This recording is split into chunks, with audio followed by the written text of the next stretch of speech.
of a vampire, you typically think of a blood-sucking villain, but sometimes that villain is a fish.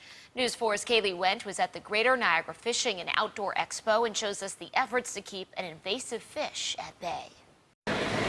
They're the vampires of the Great Lakes. Originally from the Atlantic Ocean, sea lampreys, otherwise known as the vampire fish, invaded the Great Lakes in the early 20th century. They came in from the Atlantic Ocean through canals that we built for the ships to get into the Great Lakes for shipping.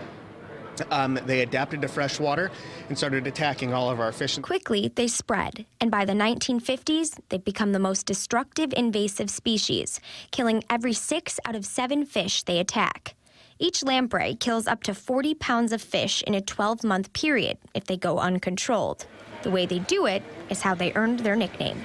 And they do that by using that mouth that you saw, that toothy mouth, and it sucks onto the side of a fish, and then it uses its tongue to drill a hole through the fish and sucks the blood and fluids out. And you may be wondering, if you jump in the Great Lakes over the summer and you go for a swim, will the sea lamprey attack humans? The good news is, the answer is no. Here's the reason why. Sea lampreys like cold-blooded organisms, and they like the cold, deep water. And of course, we swim in warm, shallow water, so we're safe. To combat the problem, a chemical called TFM is placed upstream where the lamprey spawn. The chemical is specifically crafted to only harm the larvae of the blood-sucking fish and not harmful to the environment in any way.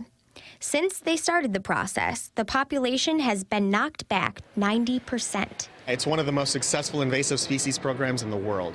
The success of the program has allowed a full recovery of fish in the Great Lakes, and it has brought the industry back up to a booming $7 billion across the United States and Canada. If you'd like more information on the invasive species, you can find it at sealamprey.org. In Niagara Falls, Kaylee Wendt, News 4. That is an